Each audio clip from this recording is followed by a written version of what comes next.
Bonjour. La plaque signalétique d'un moteur asynchrone triphasé nous renseigne sur ses caractéristiques électriques et mécaniques. Du coup, il est primordial de connaître la signification des différents symboles, chiffres, abréviations qui sont inscrits sur cette plaque. Voyons cet exemple. Là, c'est la marque du moteur. Là, c'est la première ligne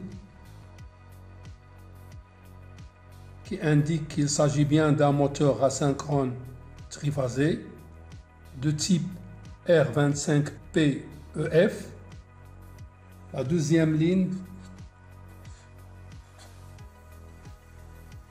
indique que la fréquence de rotation du champ magnétique est de 50 Hz.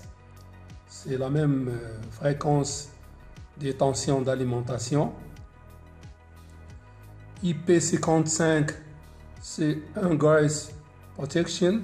Cette indication apporte une information sur le niveau de protection face aux contraintes de l'environnement, que ce soit liquide ou solide, les poussières, etc.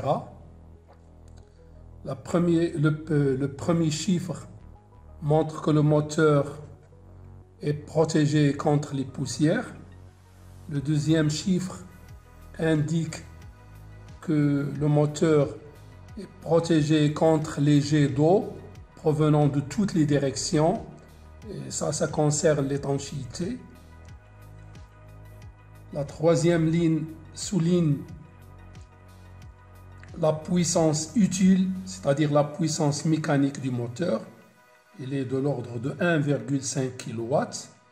Son facteur de puissance est de 0,78 et la vitesse de rotation du moteur est de 1420 tours par minute. À partir de ces informations-là, on peut déterminer le glissement, la puissance absorbée, etc. La quatrième ligne nous indique que la tension aux bornes de deux enroulements est de l'ordre de 400 volts. Et le courant absorbé de ligne est de 3,7 ampères. C'est le même courant qui va traverser une phase du stator. La deuxième tension, 230 volts, c'est lorsque le moteur est couplé en triangle.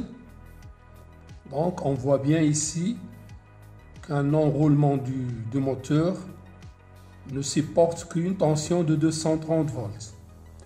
Attention ici, 6,4, ce n'est pas le courant dans un enroulement, c'est le courant de ligne. La même chose ici, 3,7, c'est le courant de ligne lorsque le moteur est couplé en étoile. On va déterminer la puissance absorbée du moteur lorsqu'il est couplé en étoile et lorsqu'il est couplé en triangle. Donc ici, la puissance absorbée est égale à racine de 3 multiplié par 400 volts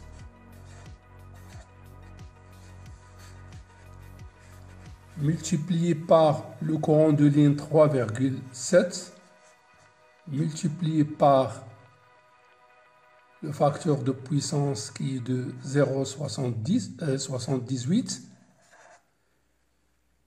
il est égal aussi à racine de 3 multiplié par 230 multiplié par 6,4 dans le cas du couplage triangle multiplié par 0,78. On trouve la même valeur qui est de l'ordre de 1990 watts. De cette puissance-là, on peut déterminer le rendement. Le rendement du moteur est égal à la puissance utile sur la puissance absorbée. Est égal aussi à ainsi que la puissance utile est de 1500 watts divisé par 1990, ça nous donne un rendement de l'ordre de 75,4%. On peut aussi déterminer le couple utile.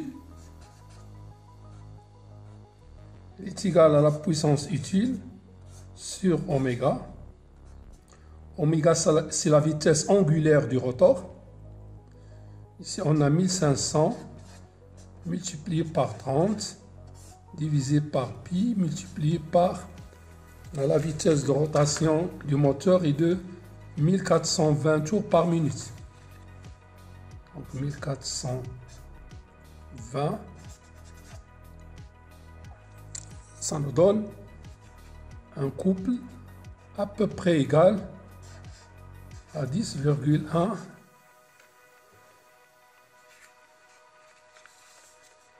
Newton-mètre. On a dit que la vitesse de rotation du moteur est de 1420 tours par minute. On peut déterminer le glissement à partir de cette valeur-là. La vitesse de synchronisme est très proche de la vitesse de rotation du moteur. Donc, elle est égale à 1500. Donc, on peut déterminer le glissement. Donc, le glissement est égal à la vitesse de synchronisme moins la vitesse du rotor divisé par la vitesse du synchronisme. Donc ici, la valeur la plus proche de 1420 est 1500 tours par minute. 1500 moins 1420, le tout divisé par 1500. Donc ça nous donne un glissement de l'ordre de 5,33%. Donc comme vous pouvez le remarquer, donc la plaque signalétique du moteur nous a permis de déterminer le rendement et de connaître le couplage qui est convenable, donc selon la tension du réseau. Donc si on dispose d'un réseau de 400 volts entre phases, donc c'est le couplage étoile qui convient. Si la tension de réseau est de 230 volts, donc il faut coupler le moteur en triangle, puisque la tension d'une phase du moteur est de 130 volts. Et 6,4 c'est le courant de ligne.